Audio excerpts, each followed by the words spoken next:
All right, folks, we've been definitely having some very good conversations lately.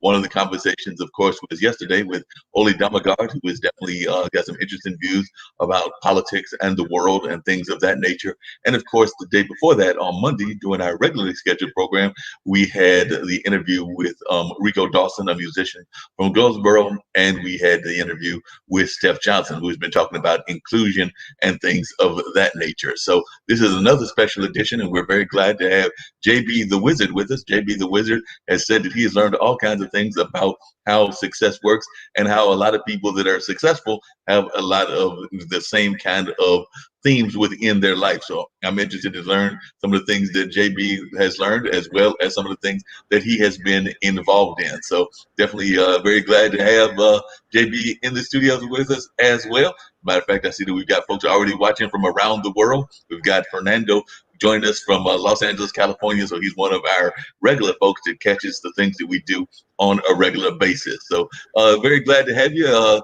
JB, had the pleasure of meeting and talking to you on the phone sometime back. And I know that one of the things you oftentimes talk about is just success and things of that nature. So for those that don't know who JB the Wizard is, share a little bit about your background and how you got involved in success coaching. Because one of the things that I was amazed at is that you have found that a lot of successful people have a lot of the same common things. I mean, we oftentimes think that they've, maybe they had a silver spoon in their mouth, or that they had this or that is the reason they are successful. But you found that they have a lot of very commonalities, and a lot of those commonalities are very much common sense kind of commonalities from what I remember in our initial phone conversation. So just share a little bit about your own life and about how you got involved in success coaching and what JB the Wizard is all about. Sure.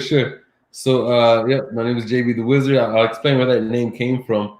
I'll start off right with that. I was working with a client of mine, and he is on the front cover of Runner's World magazine and Nike athlete, Grammy and Emmy Award winner. And he said, "My business is unlocking. It's everything is opening up. What are you doing?" He said, "I feel like we didn't even speak about business. We just talked about me, and it's all opening up. I feel like you're a wizard who lives up in the side of a mountain. You pop out just to talk to me. I'm going to delete your name from my phone, and I'm just calling you the Wizard." So from that day on, I also went by that name, and it's one of the clearest, most confusing ways to explain what it is that I do. There are a lot of terms I don't necessarily like because they're attached to other industries and things like that, which could then sometimes taint or not accurately display what it is or portray what it is that I do and help people with. So one of the things that's so cool about the Wizard is there's no real attachment to it. So a lot of people end up saying, what is it that you do? So in summary, I just help celebrities and CEOs get in alignment by removing mental blocks. That's it. And my degree is pre-medical exercise physiology. But since my sophomore year in school, I started to act in film and television, theater, musical theater, voiceovers for a Cartoon Network, Shakespeare, and all of that stuff. So I did all of that performing and continue to direct and produce. And with acting, a lot of people think that acting is pretending. But acting is really being honest. It's being present. It's being in this particular moment right now. And as an actor and then director, my job was to simply be present. And then when I'm directing people, my goal was simply to help other people to be present and in that moment with me. And as things went along, I started to notice that the same thing that I did in my own life is the same thing that I was doing as a director. How could I do this theoretically without a camera, without any other equipment? And that's what brought me to basically directing people right now on phone calls with my clients to simply be present and to be authentic. So one of the things that holds them back and all of us back is this aspect of alignment and then removing mental blocks. So What are some of those biggest mental blocks that you think that people have? Because I agree that sometimes we have mental blocks. I remember I had a young lady from Australia on the show not that long ago. It might have been a few weeks ago, and she's a career coach, and she's a career coach for corporate people and everything else. And I was telling her about how I oftentimes, even myself, will talk myself out of jobs. Like, there'll be something that I think that I might be qualified for or should be going for, whether that's a directorialship job in terms of like a corporation or a cultural arts organization or something like that, or whether that's different other kinds of things. I would even use the terms, even in terms of romance. There might be certain young ladies that think that I should go try to pursue and everything, and I'm 58, so I don't know how young they would actually be, but you get the idea.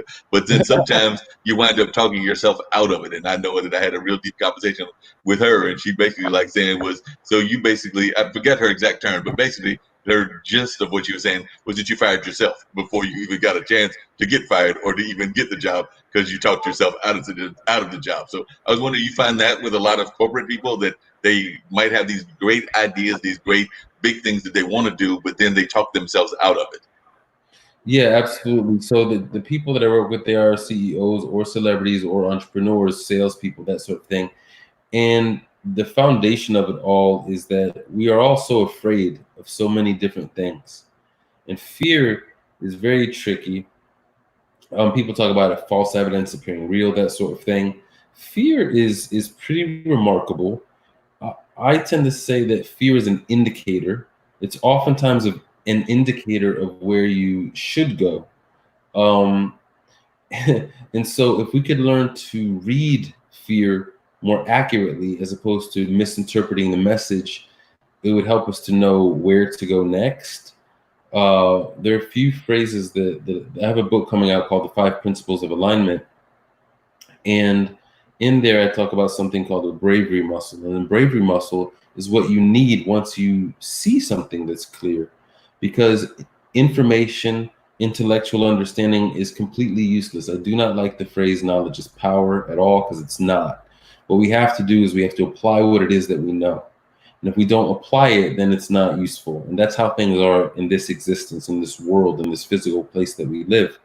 And so if we have those fears, when we have those fears, if we understood what to do next and we took action on that, that really helps us to know where to go and to get to the next step. So these mental blocks that people have, they come from a lot of different places. I would say money blocks are a very, very popular one. They're really what's cool, not cool about money blocks is that people understand them instantly.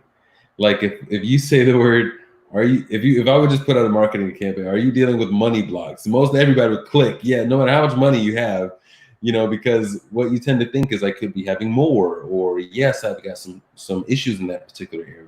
So money blocks are a very big one. Sometimes there's a happiness block, maybe not feeling like you might deserve something, but I think money blocks are a very big one. And then another big foundational belief that I teach is that you have all the answers already. Like, period. You literally have all of the answers already.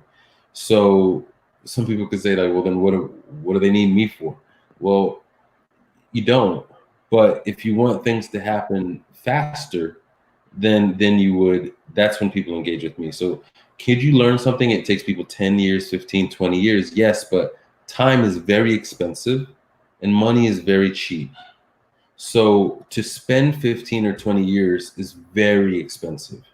So if you can cut that down to a year or 6 months, that's when people engage with me. So I just help people to see the answers that they already have faster. That's it. And it seems like more people in this day and time are actually doing more of self-discovery, kind of the mindfulness and the self-discovery because of what's going on in the world, because of coronavirus, Black Lives Matter, and a lot of other things. So I'm finding that a lot of people, I know my friend Shree, who does a COVID call every day, and then he also does the read along with the New York Times. He often talks about use this time that we're in with the pandemic to kind of like discover things that you wanted to do and that you may not have been doing. Like if you want to write that great American novel, go ahead and write it. If you wanted to go ahead and engage in some of these things, now that we've got the time or we've had the time to do it, this is now the time to actually engage in these kind of things. I was wondering what some of your thoughts are in relationship to that, because we have so much going on in the world. We've got people, like you said, that are worried about their own personal economies. They're worried about Black Lives Matter. They're worried about the coronavirus in general. But it seems like that might be opening up an opportunity for more people to do more things. It's interesting. I love the name Tree, by the way. That is super cool. So that's an awesome name. I don't know who he is, but I love that name. Um, Secondly, yeah, I actually have a post on my Instagram that I created something called COVID Conversations, and that's exactly what I was saying. Is that this time is an opportunity. You know, there are a lot of different perspectives as to what's going on, and that sort of thing. But at the same time, if you could utilize this time as an opportunity to do those things that you were thinking about before. So I certainly agree with Tree. I definitely, say that the luxury to right now, which is what I mentioned on the post online, is that typically the entire world doesn't stop while you experiment. And what happened during this COVID stuff is that the world was quite paused. It was quite paused, as much as it could possibly be paused in a positive way. There's another post I put on there that it's similar to like a World War III, but during the World Wars, things ramped up. They weren't paused, and there were different kinds of fears that people were dealing with at the time. So with this particular pandemic, if you like, this is as slow I think as somebody could hope to get while being able to be productive at the same time. Yeah. What are some of the things when you've talked to these people? Like I said, I know you've worked with Cuba Gooding, you've worked with some other big time corporate people and things of that nature. What are some of the things that you have found out that they have in common? Because, like I said, I noticed that definitely in some of your material on the web, it talks about how you have found that some of them have some commonality, and definitely the aligning part of it is an important part of it. But what are some of the other commonalities that you found from both the successful people as well as just the common citizen? Well, what we all have is a purpose in this world. That's why we're here. So the idea of what people view as success, one of the things I love about what people call celebrity is all a celebrity is, it's a human being who has not stopped. It's a human being who continues to push forward for their goal. It's what I call a big soul. Like that's it. It's not because they're handsome or they're pretty or they've got money. Those are results of a type of behavior. And so sometimes you'll come along, you'll meet people. I interact with houseless people who have the same thing, which you'll find a common story with a lot of successful people. They were houseless before as well. So what's going on? The thing is simply that you're meeting people where they are on different parts of their journey. Okay. So what all successful people, real successful people, which means people who are living their purpose. That is the best way to define success. Some people, I've spoken with some celebrities who say they want to be a billionaire. Well, I think a majority of people probably don't want to be a billionaire. In addition to that, a billionaire is not really a measurement of the amount of money someone has. It's more so a reflection of the type of person the person is.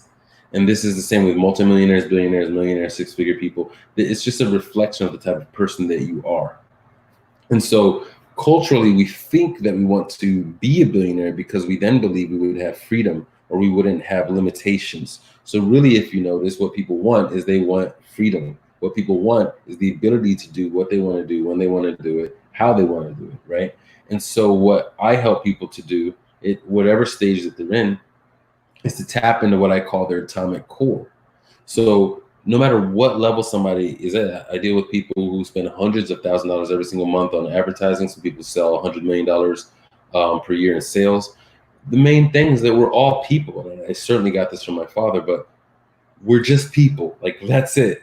And the difference is simply as you progress, finding your own personal success, it is lonely because there are very few people who are flexing their bravery muscle and going after their actual fulfillment. So this is why a celebrity tends to feel alone, because they are alone. This is why there are not so many successful people, because there are not that many brave people. And so when you can connect and find the people who are brave, are flexing the bravery muscle, understand that there's more to themselves, and are willing to take I don't want to say chance, but step out and take action to accomplish those goals, now you're meeting what I call a big soul. And that's a beautiful opportunity. And those are the people that I engage with. And that's what's common among the uncommon. because they are uncommon because they're people who are going after it. But 90% of people do not. Yeah, and that's interesting you bring that up because I know a lot of times people oftentimes talk about, even in terms of our economics, those that are the 10% that are the 10% wealthy or whatever. But it seems to me that what you're arguing is that a lot of those people are actually the ones that are willing to take a chance and go out on the limb in order to become the kind of success, to become part of that more kind of like bigger type of folks that are in that 10% or the 5% or whatever that is that people think of as being more of the elite of society. That's right. And some people talk about silver spoon type of things. And it's not that that doesn't happen, but there, when we understand what money is just a measurement of energy. I say this is the lowest form of energy exchange that exists. Lowest not meaning bad, lowest just meaning the small amount of voltage that can go through it, if you like. And if there was somebody that had this, what people call the silver spoon, or has a number in the bank account that represents a higher number, let's say millions or billions of dollars, but they're not balanced with that, they will lose it. It's just what's going to happen. They're going to lose it. They're not going to feel fulfilled. They will lose their health. Something is going to break. It's going to crack. So there are a lot of people that believe they want what that person has while that person is breaking. And as my father always said, if you've got everything, but you don't have your health or your happiness, you don't have anything. So at the end of the day, when we're looking at somebody that seems to be financially successful, but they don't have fulfillment, they're really on par with a person who's financially bankrupt, right? It's the same thing. So when we understand what that is, we want everybody to operate on a level that's adequate for themselves, which is their full fulfillment. And yeah, so when it comes to silver spoon stuff, there is that, but there really kind of isn't, because it will balance itself out. Yeah, and Fernando was actually making some comments as we were doing this interview and everything. He was actually pointing out that World War II, Spanish flu, and Black Wall Street happened within 4 years of each other. So he's one that does a lot of studies and things of that nature. Fernando Zelaton, and he's out of the California area, Los Angeles to be exact. And he also says that he likes the bravery muscle, and he said, "Don't be afraid of living outside the herd." So I do know that a lot of folks like to live outside the herd. And the other thing that I sometimes wonder about is that sometimes people like to put their minds on people that they perceive as being successful, but they might not be as successful as we think they are. Because I think that you have to look at the entirety of the person. Like, I am not the biggest fan. I've not made this a unknown fact of the person that currently occupies the White House, because I don't think that he necessarily aligns. I think that he might have made some money and some other kind of things, but when we talk about alignment, I don't know that he's necessarily aligned, because he's also lost a lot of money in the course of what he's done, and then he puts out divisionary statements and everything like that, the whole thing about a cultural war and things of that nature. So I agree with what you're saying about alignment, that even some of the people that are tremendously successful, and I'm just using him as one example, but there are others as well throughout the society and throughout history that may not have been aligned as we thought they were, and oftentimes they did collapse at some point or another in their life, or if they didn't collapse, some part of their family line collapsed or whatever. So it does seem to me that you have to have that natural alignment that you're talking about, that you try to get people engaged in. That's right. Yeah. And when it comes to alignment, another thing, the way I describe it is that alignment is like the eye of a storm. Alignment is a state of being. It's not a destination. And so what happens with the eye of a storm is the eye of the storm, it moves. And around it is chaos and crazy, but there it's very calm in the center of it. But that center moves. And when it comes to alignment, you've got to pay attention and move along with it as well. And if you don't, then chaos can ensue and that sort of thing. There are ups and downs, bad things happen. To be in alignment, um, that's the goal, that's the state that we always want to be in. But it doesn't mean that nothing bad happens or that you won't fail. I skateboard every day, and when it comes to skateboarding, you've got to be technically like in alignment, because if you're off a little bit, you're gonna fall. And falling, you skate on concrete, and the concrete is very, very hard. And so, if you are on the board and you're leaning back a little bit too much when you're not, your board's going to slip out and go that way, and your body's going to go directly into the concrete. So you have to be in a constant state of alignment in order to avoid those falls. But sometimes you fall, and the most important thing is, so what? You just get back up again. That's what's key. The person that wins is the person that gets back up more times than the other guy did, right? So that's really an important thing to understand and remember when it comes to all of this. And you actually bring up a good point. I know sometimes people also are afraid to step out because they're afraid that they will look silly. Like I know I've got friends that do the whole dance thing. They do daybreakers, and at some point they'll have you turn on the TV or turn on the camera because it's like a Zoom conference in their case, and they'll have you turn on the camera and you can go ahead and dance with them and everything. And I've turned on the TV, and yes, I do not claim to be the best dancer in the world, but I've just tried to enjoy. As a friend of mine, I think it was one of the people involved with. They were like, um, actually, with somebody on one of our other previous shows because I was telling them the same story, and they were like saying, "Do you enjoy yourself while you're dancing?" I was like, "Well, yeah, I'm enjoying myself." So they were like, "Then that's all the important part is: are you enjoying yourself while you're doing it, not whether you're being subconscious about whether you're doing the right steps or the wrong steps or this or that." Because I do think that sometimes, even on the dance floor, we get a little bit too self-conscious about how we look out there. And even to your skateboarding analogy or skateboarding example, it's not an analogy, but skateboarding example, I'm thinking that, some of these people that you're skateboarding with are probably much younger than you. So they're probably sitting there like thinking to themselves, what's this old man out here doing skateboarding? But it's something that you probably started doing when you were younger, and you probably do it well into your 70s, and you're a long way from 70. But I'm just thinking that it sounds like you have a passion for it, so you'll probably do it for a long time. Right. Right. And I started skateboarding when I was 8 or 9 years old. And I've got 5 children, and they all skate. We all skate, and I got them started when one of them when he was 10 months old. I have the cutest video of that guy. He was approaching one of my boards, and he was just wobble walking, and he put one foot on it, and it's like, oh man, he's really good. And then but yeah, we all skate. And just recently, really, people have been commenting like on my age, because I was like, am I that old? This guy the other day, they said, man, it's so great that you're out here. I want to be like you when I'm older or something. I was like, I messaged my wife. I said, they're starting to refer to me as as the old guy out here. And I remember guys used to call my father old man because my father still plays basketball, every week. And I remember a long time ago when I was a kid, they would call me old man. So I was like, okay, it's happening. And I love my dad, so that's all right. It's happening. Nothing wrong with that. I definitely am a big fan of my dad as well, and I'll tell you a little bit about him in a little bit. But Fernando just added that skaters live for the failure that gets you closer to your goal. So that's his comment on how you skaters live and everything. So looks like That's you're probably agreeing with him. But yeah, my dad has actually gone through a variety of careers. He was him and my mom started a radio station when I was a preteen, and he was involved in some civil rights struggles, and he taught at UNC at the University of North Carolina. But for the last several years, he has been a artist. He is a photographer and does a lot of other very cool art. And actually, back in June, I just turned last week, actually a week ago today, I turned 58. So back in June, happy almost 2 weeks birthday. ago or thereabouts, he turned 80 years old. So like I said, but you would never know it. Look at him. He still has a very youthful energy and youthful demeanor and everything, and definitely still has that kind of passion. And it sounds like your dad is somebody similar to that. I don't know how old your Oh dad my is, but it gosh, sounds yeah, like he definitely has that kind of passion and yeah, still he is does. engaged in the community.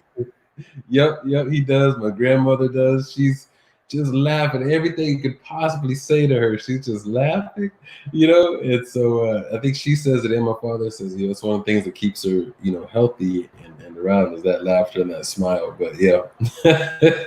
Yeah, that's what a lot of people need is that kind of like energy and things of that nature. If you could just share a little bit of some of the things you mentioned, some of them, but what are some of the things that are in both your book and in your lessons that you give that you can share with our listeners as well, that they can think about and that they can learn from some of the things that you teach these folks on a regular basis as you help them get aligned?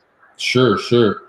Yeah, you definitely want to, I think it's because of the COVID situation regarding printing, overseas and everything. But what we're working on right now is adapting to that situation and helping people to be able to access the book digitally. So you'll be able to go to futurewiththewizard.com, and then there'll probably be a link there for the book at some point. And that helps really get people's feet wet into the alignment aspect of things.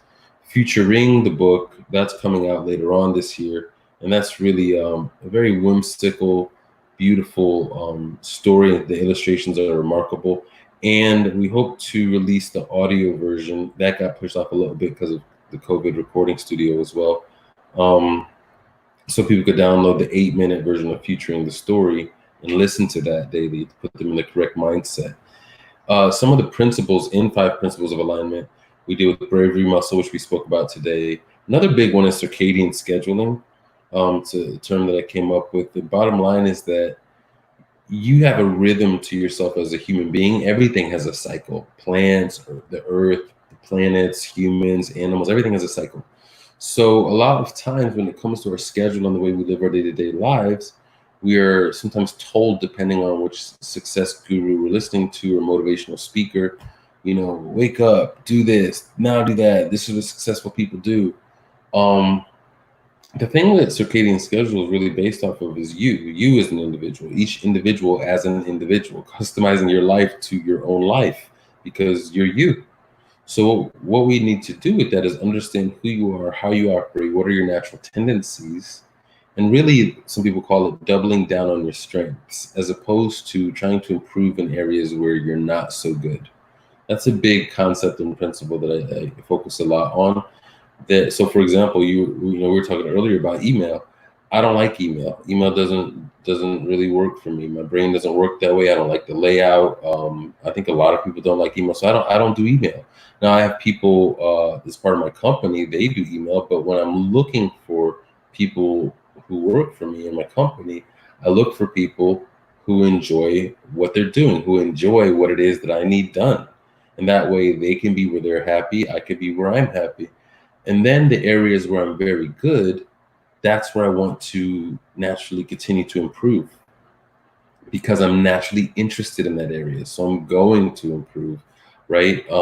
So that's a big thing. So if you're horrible at something, don't try to get better at it. Like let it go and then figure out where you're really good and get super great there. The other aspect is the bravery muscle, taking action on things that will impact or change your life. Understanding that time is expensive and money is very cheap. This is the reason why people hire coaches.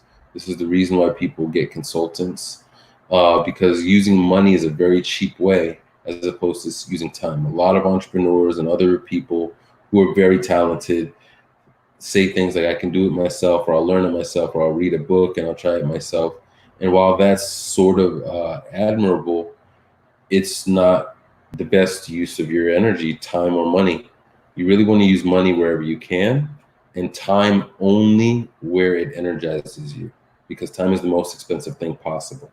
So a lot of times people think that if they do it themselves, they're saving money, but they have no idea they just paid $1 billion for what could have cost $100 because they used their time. So that's a big understanding. It's that shift that needs to happen. The other thing we talk a lot about is alignment really is everything. So doing things that are in your alignment is key. Anything can make money. Making money is really not difficult.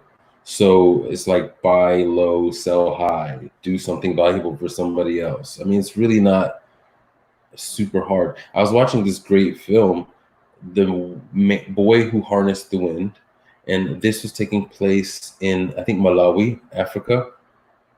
And if you pay attention to what actually happened in this film, there were farmers. So you could think, well, making money seemed to be hard there.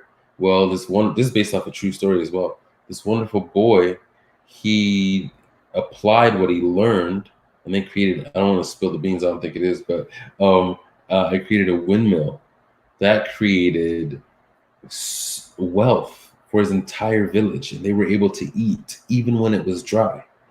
And that was in his alignment. He cared about it, and that impacted other people. So we want to really pay attention to what your alignment is. That's going to be the easiest way for you to make money, feel fulfilled, be happy, and to live your purpose. So the last thing I would say on there is look for things that pay attention to things that energize you, as opposed to things you're good at. There are a lot of things I'm good at, but if you go that route, you can end up everywhere. What is it that you do where you feel energized when you're finished? That's a big question. Well, because it's interesting you bring that up, because I know sometimes when I think of alignment, I think of like the spiritual aspect of life. And of course, there's a big movement now in mindfulness and meditation and things of that nature. But then we've also got like the churches and the religions and things of that nature. And sometimes it seems to me that they're actually disencouraging alignment, because to me, most of the religions, from the way I understand them, and I've got friends that are Christian, friends that are Muslims, friends that are Buddhists, and some that practice other kinds of religions, more Eastern religions as well. And they seem to me, it should be all about the common goals of all religions, which is kind of like the whole concept of love and the basic things that are in all of the religious books. But I do think that sometimes the institutions get out of alignment and they concentrate on my way or the highway versus like the whole concept of alignment, which to me they all share, which is the concept of being loving thy neighbor, being good to thy neighbor, the basic principles.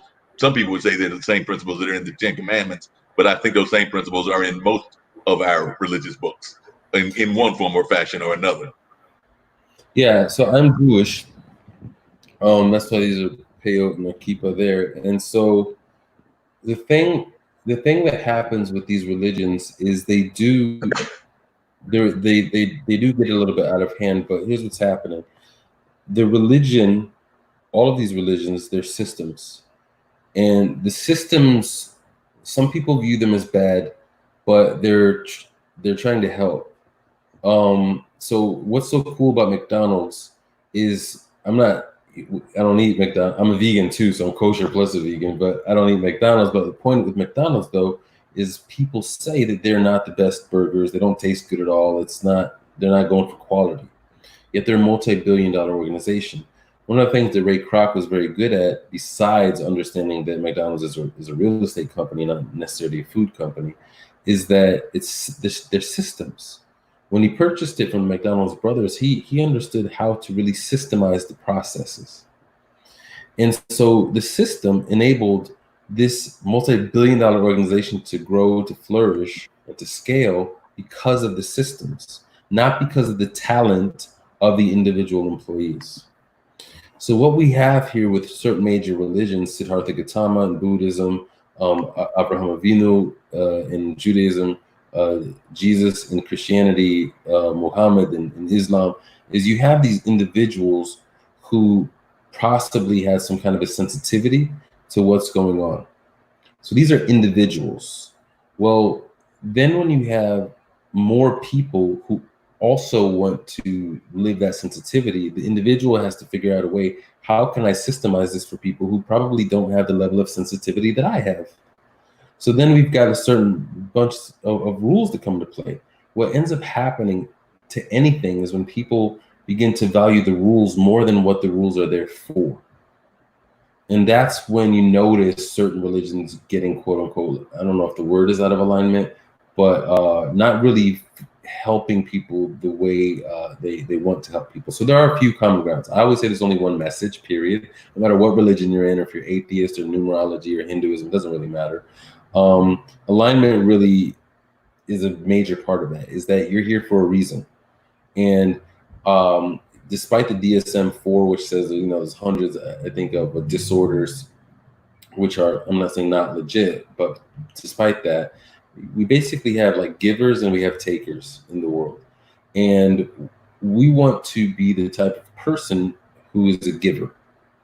And giving can be complex because giving is not easy.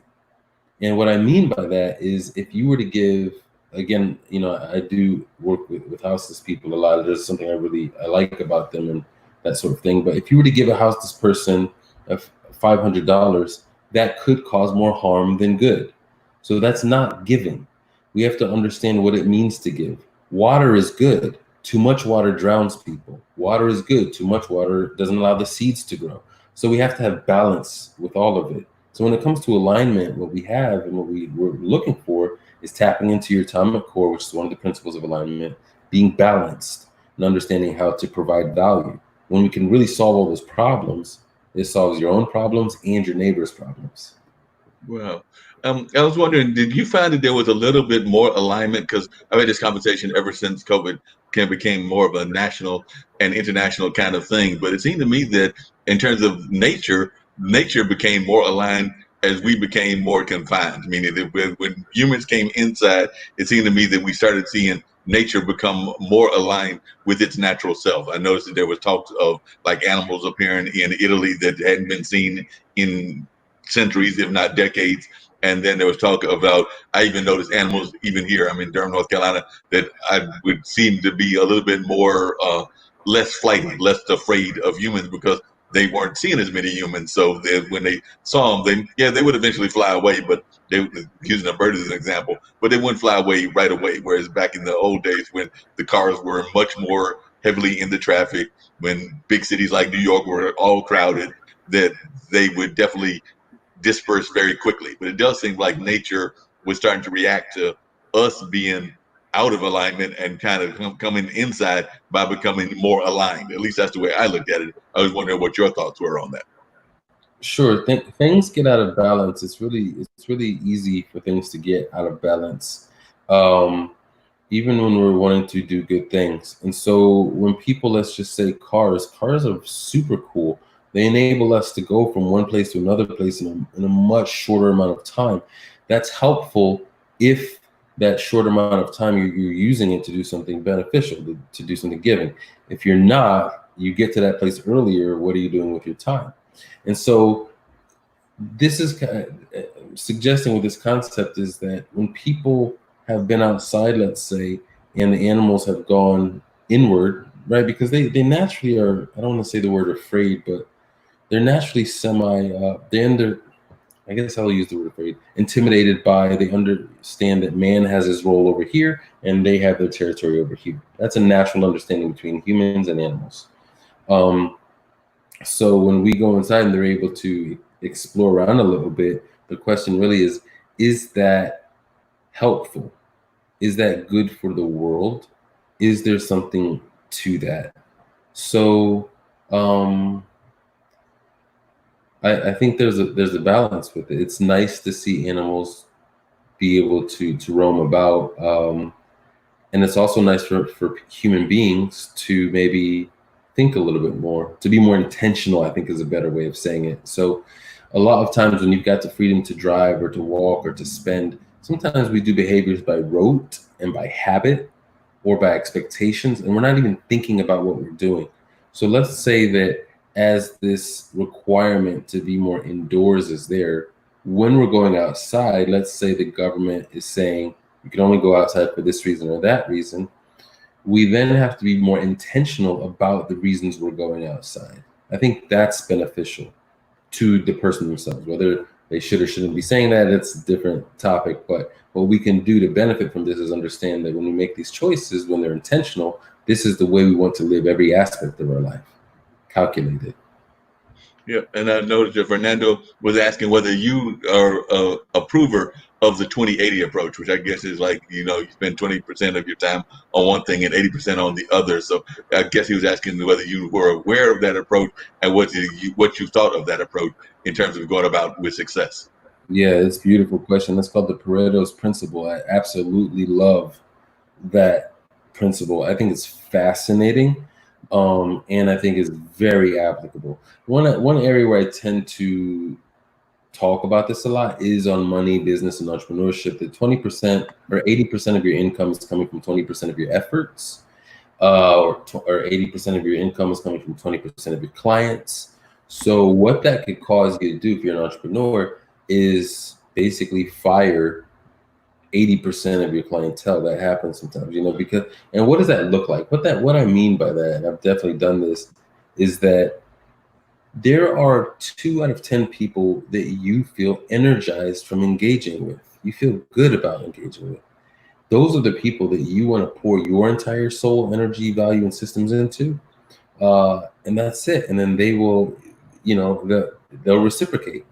Whereas the other 80% who are possibly draining from you, taking from you, you think you're making money because they're paying you, but they're only accounting for actually 20% of your income. Those are clients that you want to let go. So I'm very, very selective with people I work with. Always have been, for almost 20 years now in any industry that I'm working with. And if there are people that you need to fire, you'll make more money, You'll feel happier, you'll feel more fulfilled, and the people that you're serving will be better served. And the people who you're letting go anyways, you couldn't have helped them anyways, because they're not the type of people that actually want a solution. They're probably some kind of a taker. So understanding that, I apply that principle to definitely work, entrepreneurship, working with clients, your own personal life, your daily activities. You might be able to cut out 80% of what you do if it's not giving you results that you want to have in your life. We're going to take a look at that. Friends, family that you're surrounding yourself with, people, human beings, books, movies. You want to understand that they're impacting your life to a very large degree. So what we want to do is we want to understand what percentage is affecting what, and then only keep, like Bruce Lee would say, what is useful, and get rid of what is useless. And I know some people try to do that even with their friends, and you alluded to that earlier, but sometimes people find that hard to do because they've gotten so used to being with certain sets of friends and certain other folks. But I agree with you that sometimes certain people in your life, whether that's friends or acquaintances, they might be pulling you down. They might not actually be helping you create the opportunities that you want in your life. So how do you go about suggesting to people, if you're telling friends and clients to they might need to cut off their friends or cut off certain people, and I think sometimes you even have to cut off family members, but how do you go about telling them to do that if that's something that you feel that they need to do, and when you're giving them this advice? Sure, yeah. So yeah, this was just happening in the past few days. Um, it may require a conversation, it may not. I think usually it doesn't. I would like to say that it's not even that people are pulling you down. I want to put the responsibility on you, not on other people yanking you down. So what I would like to say is that if you are engaging with, because time is expensive. So if you're talking with, texting, talking, spending time with, in person, whatever, with anybody, this is friends, family, acquaintances, does not matter, who is not, let's say, in alignment with where you want to go, they're not people who feel like they're heading in that same direction, then it's a distraction. And you have your life. That's what you have, and that's it. And so you have a choice to make.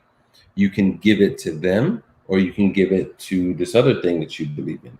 And this other thing that you believe in, which is your purpose for being here, is there for other people who also value what it is that you have to provide for the world. So these people, it's not that they're being malicious. I think a majority of them have no intent. There are a few like wicked people, let's say, but that's just it's not very common. So I think a majority of them are just they're just not on that trajectory. They may be in survival mode, whatever it is. They're not in the same headspace you are. So if they say, "Hey, John, whatever your name might be, do you want to come hang out on Thursday?" No, thank you. That's it. That's all you have to do. And the more times you do it, they're going to stop inviting you. If they get their feelings hurt, they might say, "Hey, why don't you hang out with us anymore?" And you say, "I think you guys are great, but there are several things that I'm really focused on right now, and it really requires my attention. I'm passionate about them." And if they're the type of people that are supportive, they might say, "Is there some way I can help?" If they're not, they'll say, "You think you're too good for us now," and you could say, "Yes," and leave it. Because if they're speaking that way, then you are possibly, I don't say causing them, you are possibly making them feel uncomfortable, because it would also require them to take a look at their life and their own bravery muscle, which is hard and scary. If everybody were able to do this, everybody would be doing it, but they're not, which is why 2 to 10% of people are actually leaders, right? Everybody else is following a system. So when it comes to this, if they are being some kind of negative towards what you're doing, don't even take it personal. It's just most likely that they are followers, or they're not able to see it, and that's okay. But you don't want to sacrifice the millions of people that are there to benefit from you for the 6, 10, or 20 people who are not. And what do you tell folks when they have realized that they have to sometimes say no? Because I know even on some of our other shows, we talk about that, it's two simple letters, but sometimes it's the hardest thing for people to say in general, because a lot of times you have a given spirit, you want to give, you want to help people. And sometimes I know that you have to say no just because it's not going to help you and it's not going to be good for your alignment. So when you're talking to your clients, how do you deal with them having to learn that sometimes they do have to say no? And it might even be the folks that are part of their families. I mean, I remember Ron Thomas, who was on one of my other shows, and he's a gentleman out of Dubai that used to live in the Northeast. I think it was New York, but he now has a business consulting firm in Dubai. And he talked about people needing to send him business proposals, and sometimes he would have to say no to them, including some family members. But he also talked about the power of yes, because he did say that one time when he decided to retire, and he's retired, I think he's like in his 70s or something like that. He wanted to do motivational speaking, so he went out to sent out a letter to a couple of corporations around the world, basically saying, I know you're having these conferences. Somebody may happen. This is my background. Something may happen that somebody has to cancel. If they cancel, I'm available. And he put a letter out to several people, That's and he cool. got several replies back. I want to say that he might have sent those letters like on a Wednesday or Thursday. He had several replies back by like the weekend. So, like I said, he just put himself out in that kind of realm, and he just said, "Look, these are my skills. This is my skill set." So he didn't decide to limit himself. He actually just took the risk of putting himself out there as this retired person with a business background. But he didn't have these people didn't know him from Adam, to use the religious analogy and everything. So, but he just put himself out there and had some tremendous amount of success, and still has a tremendous amount of success. But just what are some of the ways that you deal with that in terms of like either the yes or the no, and how you tell people to deal with those things? Right. When you say no, I believe that was my first word of English when I was a baby. I think my first word was no, according to my mom. I have to check on that. So it's very important word. It definitely sets boundaries.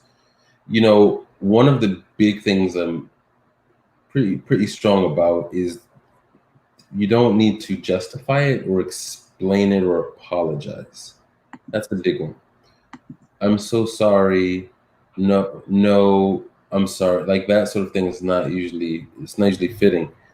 Only because you're probably not sorry. So don't you only want to say what's authentic to you. So if you're sorry, you could say it, but you might not be sorry. So one big thing is it's not a fit for me. That doesn't really align with where I'm going. That doesn't really make sense for me right now. And then provide a solution. That's very helpful. So that doesn't work for me. Would you like to work with this? With clients who try to work with me, it's not really a fit to work with me on. Have you tried this person?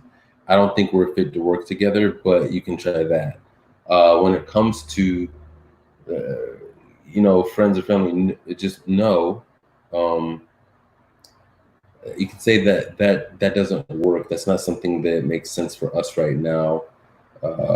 Maybe XYZ, or have you tried? I think a big thing with the no's is providing us another area they could go in.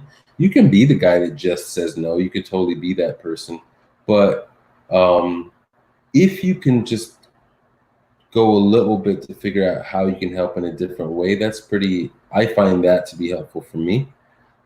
If you're dealing with the person who won't take no as an answer, let's say, you're either dealing with a really cool, great person because they're never giving up, or you're dealing with the taker. It's one or the other. If it's somebody who's taking, you're going to eventually have to have even more of a firm no, and that becomes easy at that point because you've been gracious and gracious, and then the answer is no, and then you could Yeah, leave.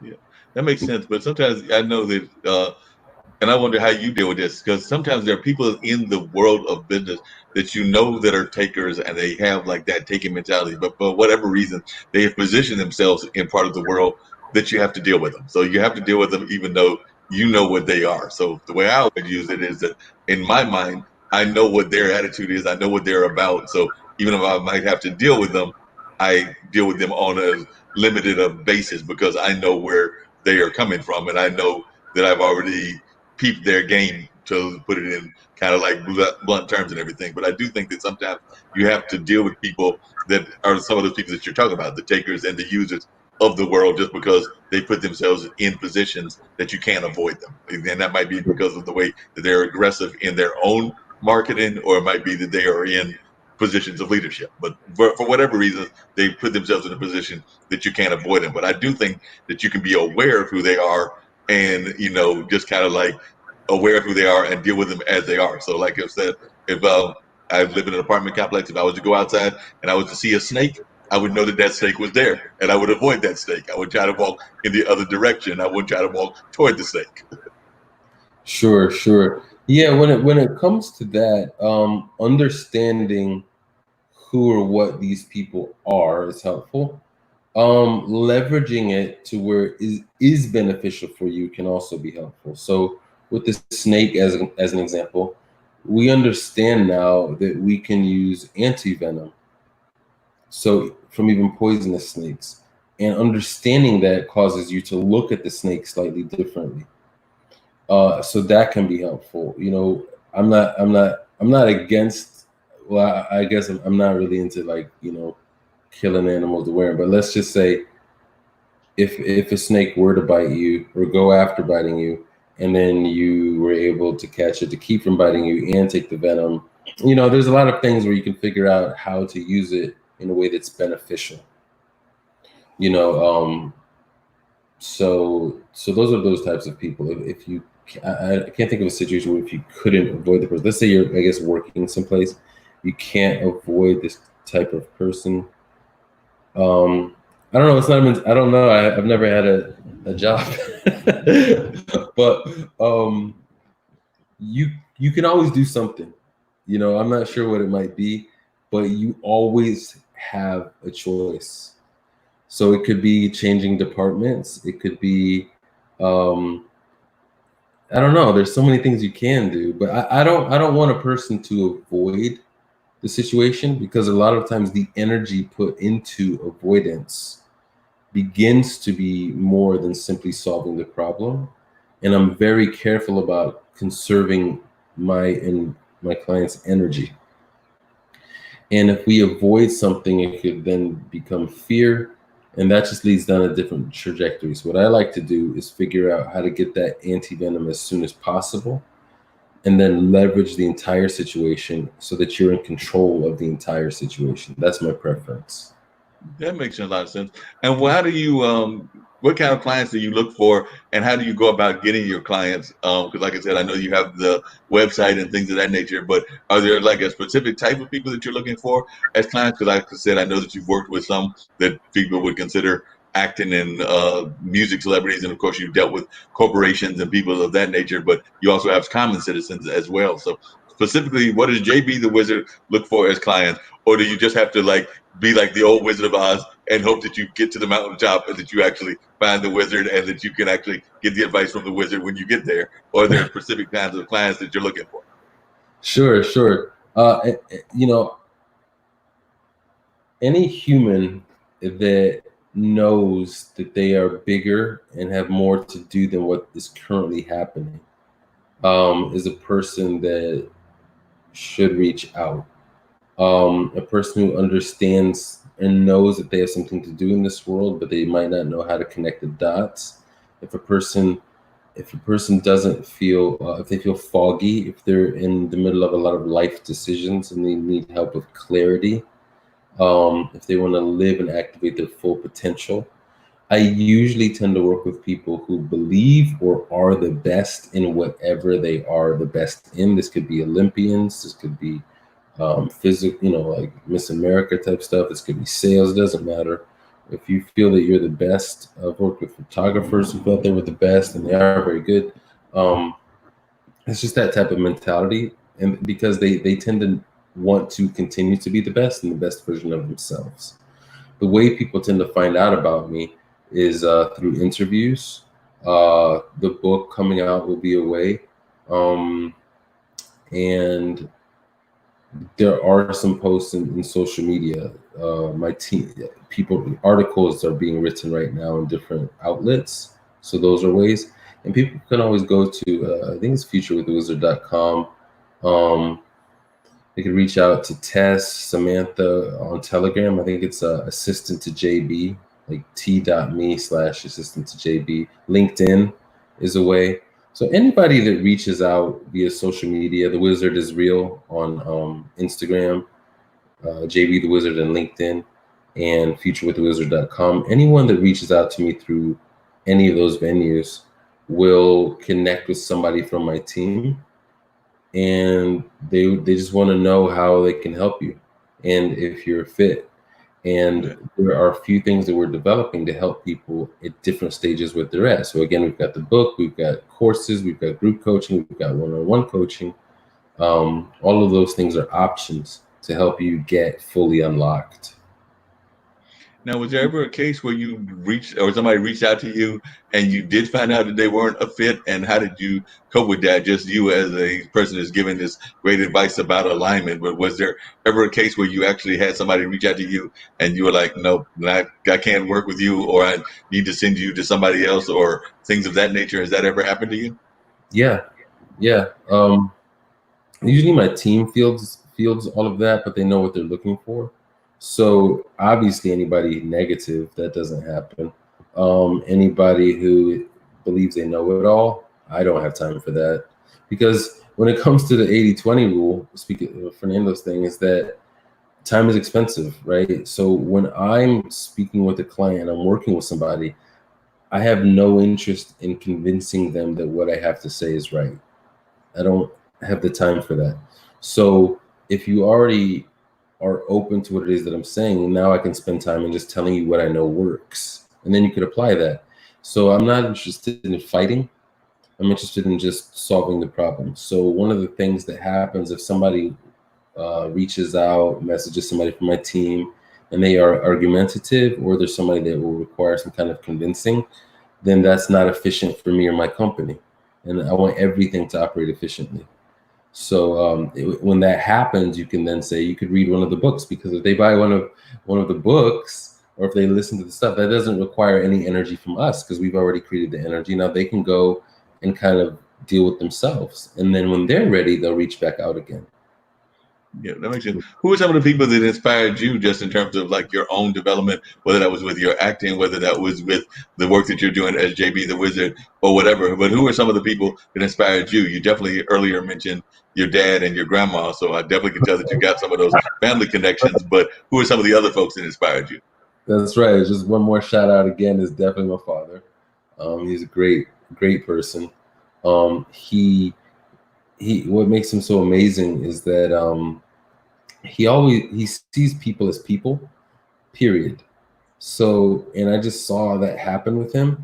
And so now my vision is I just see human beings as well, and it makes my life just a really nice place to be. My father always also encouraged me to do what I wanted to do.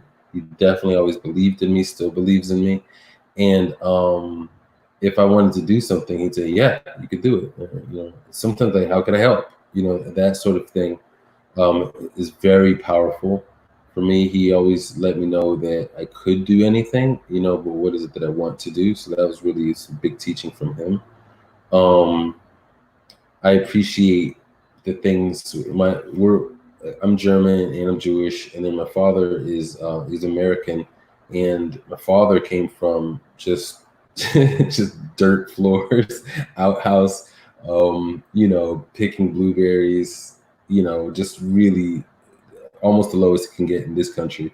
And my mother comes from a different country. She comes from Germany, and she didn't speak English, taught herself English, came over here. So I guess I didn't realize I'm like basically double immigrant almost. You know what I mean? So you tend to have successful people that come from that because people have done something for themselves there. So my parents, for sure, and then Bruce Lee. My father taught me about Bruce Lee early on, and I absolutely love Bruce Lee.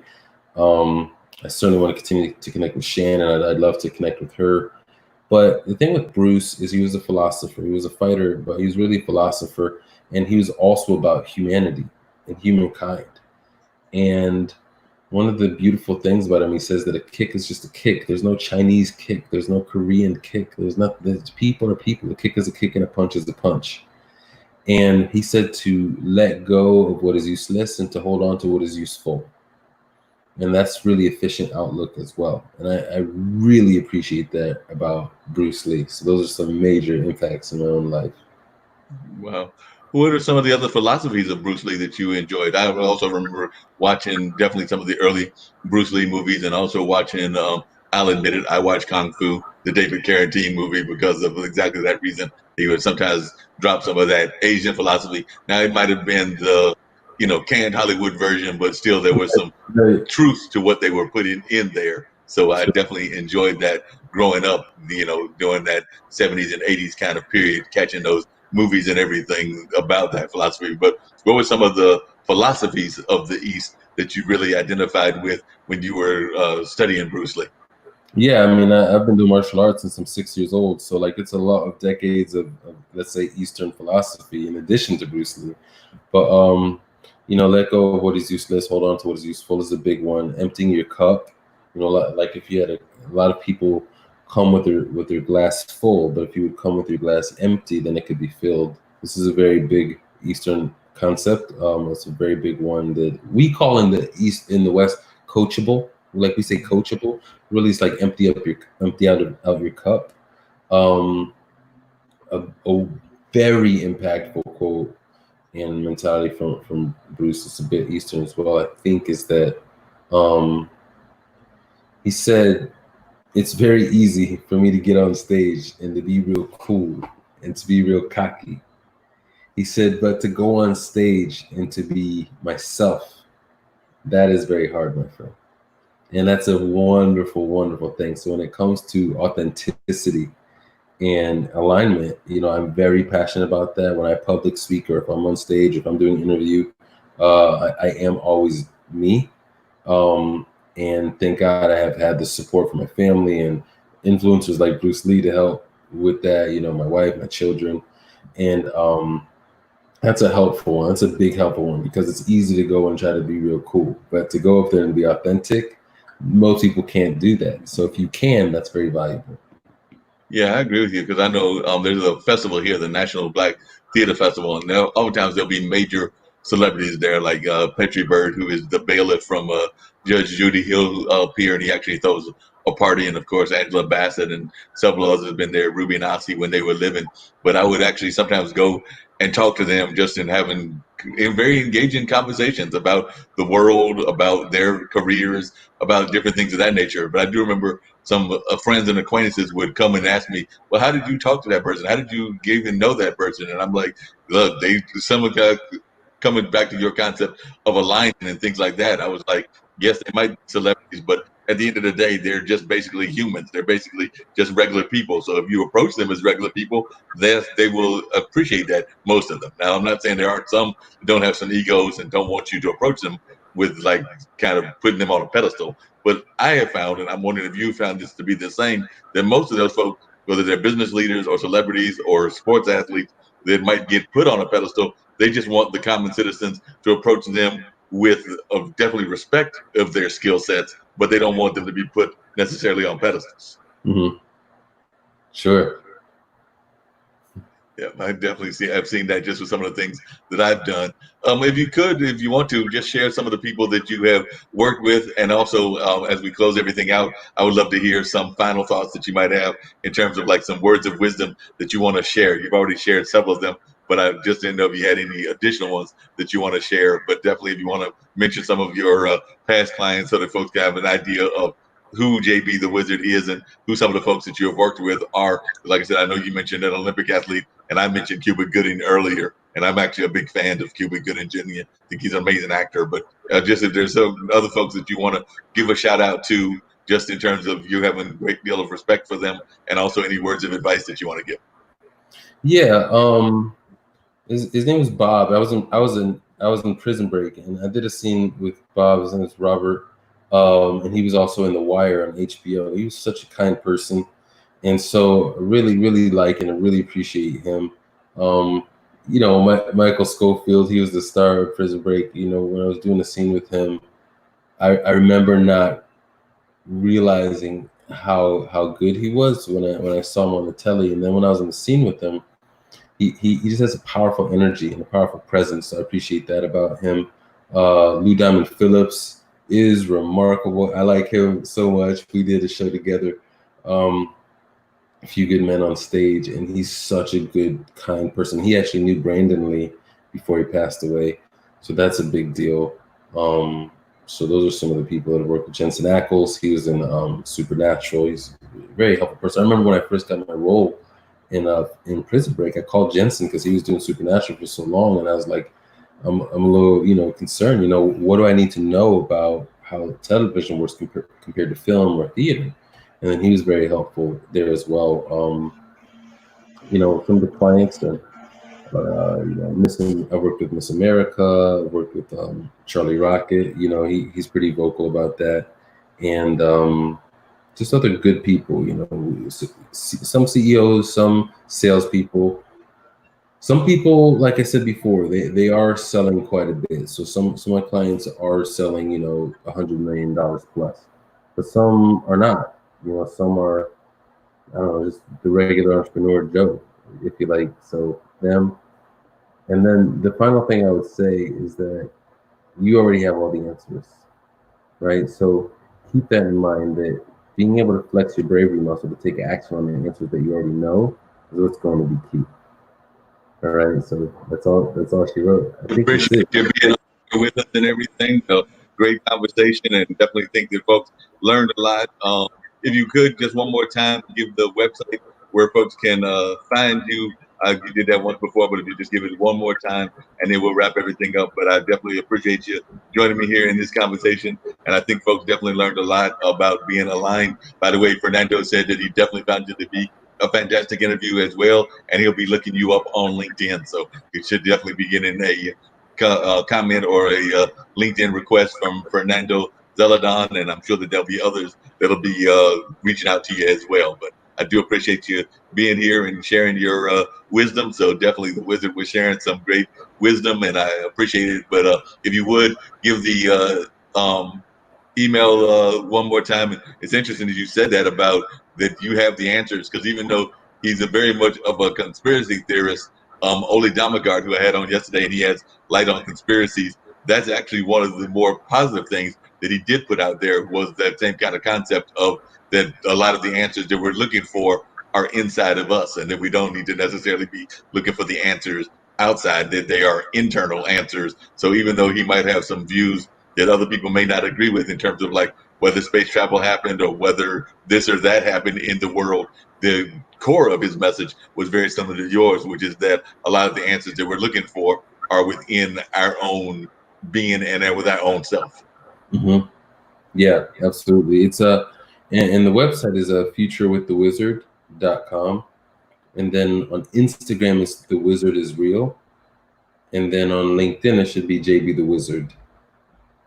Sounds great. And like I said, once again, I want to thank you for joining me on here. We'll end this broadcast right now with JB the Wizard. He was an amazing guest. I'm going to probably talk to him just a little bit outside in the studio, but we will end the broadcast right now. So I hope that folks are able to, if you did not catch this live during this afternoon, you can go back on Facebook Live, definitely on the IBM TV YouTube site, as well as on some of our other platforms as well. I know I'll be posting it to my Facebook pages that I have. So definitely, we do hope that you'll go back and check it out there. And of course, we'll also put it on our Next Level Network, which is where we usually do our Straight Talk with Dean and Mark on in the evenings of Monday evenings, but we'll put it on that platform as well. So there'll be several places that folks can catch it. As far as IBM.TV, there are several great programmers. Like I said earlier, I was on the financial program of getting investment advice from Sasha. And of course, there was also Podcasters Thursdays, which will be tomorrow. And then later on this weekend, they'll have a show with Alexandria. She is a young lady in her early 20s that has a music program out of South Africa. So there's all kinds of great programming. They even had a program earlier today with a young lady from China. And I think that she's going to be doing some regular programming with us as well. So there's all kinds of stuff going on in the world. Even though I haven't officially ended the broadcast, I'll have to tell JB at some point we'll have to have a JB the Wizard show. And maybe they'll have to talk to my people and see if they can make that happen, where he can give some of this advice about being aligned and doing this on a more consistent and regular basis. But like I said, this is going to end it for this particular afternoon. But we do have our regular shows on Monday. I already have some great guests, including one who is all about just doing good just for the good of doing good deeds. So he's all about, he's got like some wristbands and some others, and he's got a program called Bump.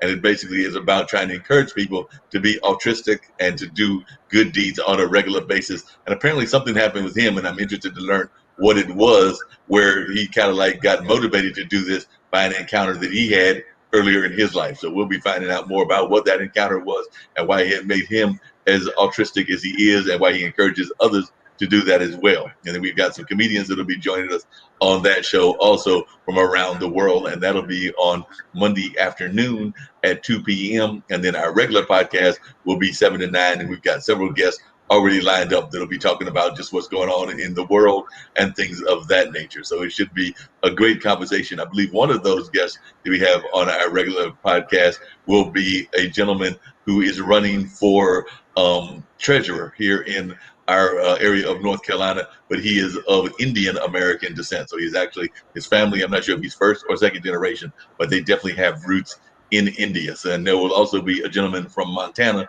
who is very much about sustainability. So we've got some great shows coming up, and that's just some of those that I know that are coming up in the near future. So definitely do keep yourself locked into the different programming that we're doing, both on IBM TV as well as on our Blog Talk Radio platform, which is where the regular podcast is at. So we definitely hope that you will go in there and check out those programs. There are some amazing programs.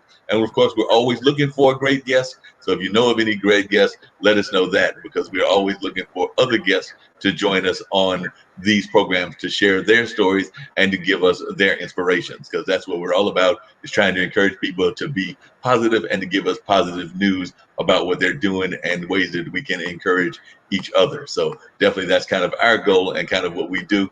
I mean, there's definitely some people that are doing all kinds of amazing things in the worlds of entrepreneurship, creativity, and activism, because we do talk about some of our activist friends as well. So definitely look forward to seeing many of y'all in upcoming editions and continuing this conversations. By the way, don't forget to subscribe to our YouTube channel. I had actually put out a notice that I was at 25 and wanted to get up to 50 by Friday. Well, I'm already heading toward that goal, because I think the last time I checked, I was at 43. So I said I want to get 50 by the weekend of Friday and maybe go for 100, because I know that they allow you to do a little bit more at YouTube once you cross that 100 mark. So I had set 100 as a target for like maybe later on this month, or even going into next month in August. But already things are going really well, so I might accomplish that goal even faster than I thought I would. So definitely I want to encourage others to subscribe as well. So once again, want to thank y'all that were watching, and we'll catch you next time.